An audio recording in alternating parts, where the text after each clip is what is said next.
Oh, oh God, ah, who are you? It's time, Balance, for you to eat the apple. No. You know you want it. No, no. Eat the thing! I've only ever used Windows computers, be it desktops or laptops. I've never personally driven a macOS device for any real period of time, only having dabbled in macOS to troubleshoot some family computers, so this was quite the jump into the deep end. Getting into the operating system, it wasn't quite as pick up and play as I thought it would be, especially considering most of my experience with Apple had been an iPhone and iOS, which is just stupid simple to use. This isn't to say macOS is exceptionally complicated, but more to say that coming from such a locked-down system like iOS, the granularity macOS offered was refreshing.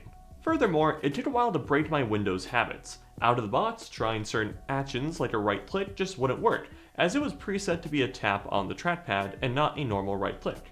Luckily, our producer Sean is much more experienced with macOS, and taught me how to change it so I have a normal right click.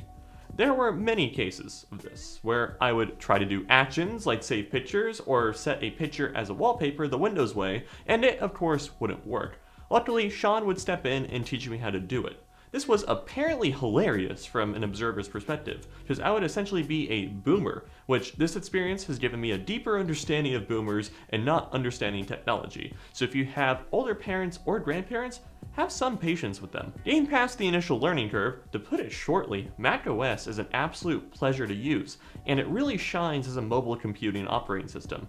I've hated every single trackpad on every Windows laptop I've ever used, and would generally use a periphery mouse whenever possible. Evidently, Apple has taken into account that the trackpad will be one of the primary ways users will use macOS, and made the OS incredibly conducive to using it. With just simple functions like drag and drop, this MacBook is the first computing device I don't need or really want an external mouse for.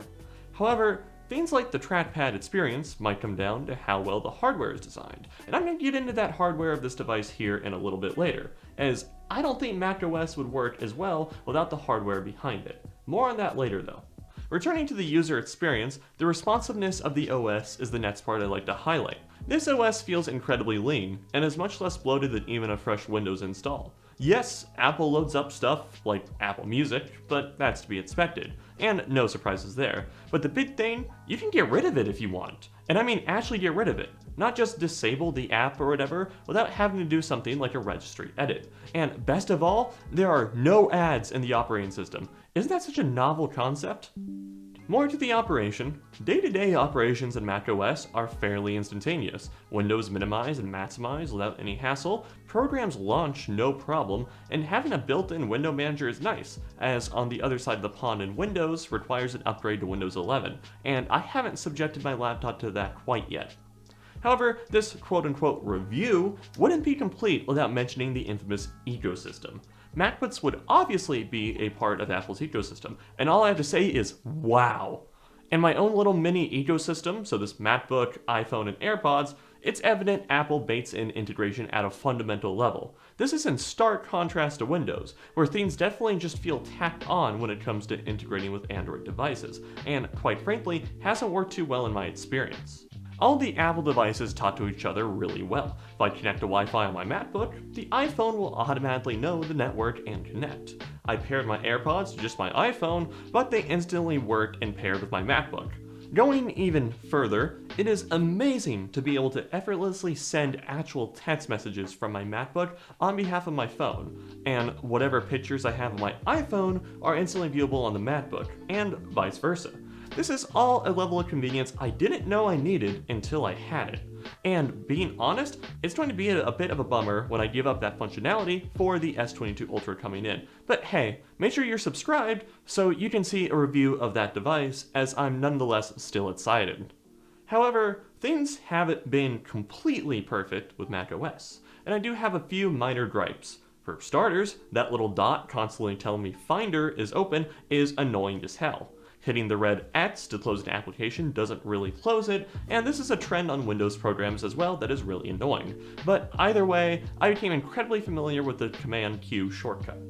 Full screening apps with my setting of having the top menu static and displayed so I can see the time and whatnot doesn't always work. And finally, system updates can be a bit rough, as you'll hit update now, agree to a EULA, and nothing happens for a little bit.